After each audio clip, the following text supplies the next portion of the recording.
رمضان المبارک کے شروع ہوتے ہی کراچی کے شہری شدید اذیت کا شکار ہو رہے ہیں، کیونکہ سحری میں بھی گیس نہیں ہے، افطاری میں بھی گیس نہیں ہے، اور ایسے میں افطار کی تیاری کرنا گھریلو خواتین کے لیے کسی چیلنج سے کم نہیں ہے۔ آپ کے بہت سے کمنٹس آئے ہماری گزشتہ ویڈیو پر، اور میرے پرسنل انسٹاگرام اکاؤنٹ عادل عزیز خانزادہ 2.0 پر بھی آپ کے میسیجز آئے، ہمارے آفس کے نمبر 0302228027 پر بھی آپ نے واٹس ایپ کیا، بتایا کہ آپ کے علاقے میں گیس نہیں آ رہی۔ ہم نے اس مسئلے کو اجاگر کیا۔ اب بڑا فیصلہ کیا گیا ہے، اتوار کے روز جب یہ مسائل بڑھتے رہے، جب رمضان شروع ہوا تو اس کے اوپر اہم اقدام اٹھایا گیا ہے سوئی سدرن گیس کمپنی کی جانب سے۔ کیا فیصلہ ہے، اور اب جب آپ تیسرے روزے کی تیاری کرنے جا رہے ہیں تو آپ کو کتنی بہتری کراچی کے مختلف علاقوں میں گیس پریشر میں، گیس کے اوقات کار میں مل سکتی ہے، اس سے متعلق آگاہ کریں گے۔ میں ہوں عادل عزیز خانزادہ اور آپ دیکھ رہے ہیں نیوز 24/7 اردو۔ اس طرح کی معلوماتی نیوز اپڈیٹس کے لیے آپ یوٹیوب پر دیکھ رہے ہیں، چینل کو سبسکرائب کر لیں،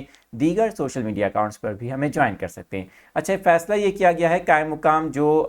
ایم ڈی ہیں سوئی سدرن گیس کمپنی کے، ان کی جانب سے، امین راجپوت کی جانب سے یہ اقدام اٹھایا گیا ہے، جس میں یہ فیصلہ کیا گیا ہے کہ اضافی گیس فراہم کی جائے۔ کراچی کے مختلف علاقوں میں جو گیس پریشر کی کمی ہے اور گیس کی لوڈ شیڈنگ مسلسل ہو رہی ہے، اس کی وجہ سے یہ فیصلہ کیا گیا ہے۔ اب آج یعنی تیسرے روزے کی سحری سے یہ دعویٰ کیا جا رہا ہے سوئی سدرن گیس کمپنی کی جانب سے کہ کراچی کے مختلف علاقوں میں گیس کی سپلائی کو بہتر بنایا جائے گا، گیس کی فراہمی کو یقینی بنایا جائے گا۔ جو اوقات کار دیے گئے ہیں، جیسے کہ رات 3:30 سے صبح 10 بجے تک اس وقت میں گیس ہوگی، اسی طرح سے صبح 9 بجے تک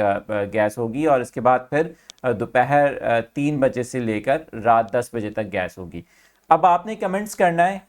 آج جب آپ تیسرا روزہ رکھ لیں اس کے بعد کیا صورتحال ہے، افطار جب آپ تیسرے روزے کا کرنے جائیں تو اس وقت آپ کو کس طرح کی صورتحال کا سامنا کرنا پڑتا ہے۔ آپ نے اپنے اپنے تجربات اپنے علاقوں کے ساتھ ہمیں میسج پر بتانے ہیں، تاکہ ہم اس موضوع پر مزید ویڈیوز بنائیں اور مزید اس مسئلے کو اجاگر کریں، تاکہ شہریوں کا یہ مسئلہ، ابھی رمضان شروع ہوا ہے، باقی روزے ہیں، اور یہ مسئلہ اگر اسی طرح سے جاری رہا تو یقیناً مسائل بڑھتے چلے جائیں گے۔ اس حوالے سے مزید اپڈیٹس کے لیے دیکھتے رہیں نیوز 24/7 اردو۔